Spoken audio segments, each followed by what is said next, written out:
Julien Bras, vous êtes psychologue et docteur en psychologie. Vous êtes ici à Dublin pour le 25e anniversaire du congrès EMDR Europe. Pouvez-vous nous dire ce qui vous a intéressé? Alors déjà c'est très chouette. Il y a beaucoup de matériel au niveau clinique qui est vraiment intéressant. Les conférences qu'on a vues aujourd'hui, il y en aura encore demain, notamment moi sur les événements récents, c'est mon domaine qui m'intéresse.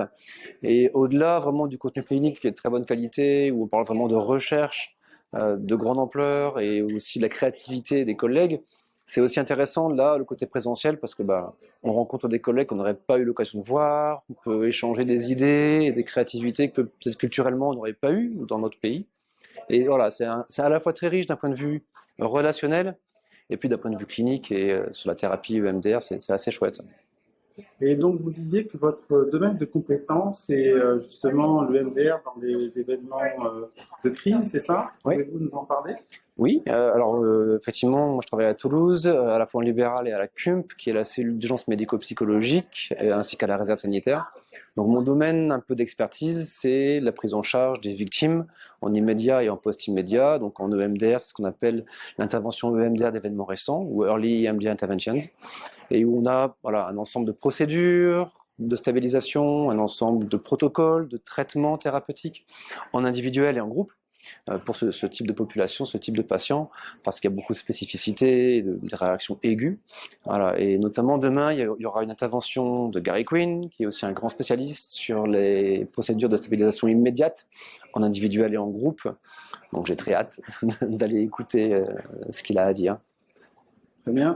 Et finalement, quel est l'intérêt d'intervenir rapidement? Puisqu'on dit que généralement, la réaction physiologique, c'est un stress aigu, puis après les choses se passent bien. Ouais. Quel est l'intérêt alors? Alors ouais, l'intérêt, effectivement, c'est une bonne question.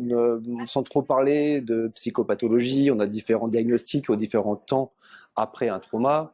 Les réactions de stress aigu, puis le trouble stress aigu jusqu'à 1 mois, et à 1 mois, on diagnostique le TSPT, le trouble de stress post-traumatique, pour laquelle la thérapie EMDR est reconnue et recommandée par l'OMS, l'HAS. C'est vraiment quelque chose d'un gold standard.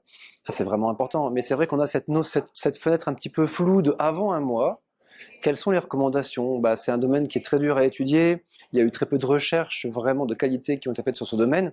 Donc, c'est une zone floue. Mais néanmoins, l'important, c'est de pouvoir traiter ces patients parce que on sait au niveau des recherches, celles qui ont été faites, que 80% des victimes dans le mois qui ont un trouble de stress aigu auront un TSPT. Et donc, ils auront un trauma chronicisé, consolidé à long terme. Donc, ouais, l'intérêt, c'est de ne pas laisser des patients déjà en souffrance, et puis de leur proposer une pratique thérapeutique qui est une evidence-based medicine, donc une pratique basée sur les preuves scientifiques, qui a fait preuve d'efficacité et qui permettrait de retrouver un équilibre, en fait, par rapport à leur vie d'avant. Ok, merci. Donc, bonne suite du congrès, et puis amusez-vous bien demain. Merci beaucoup.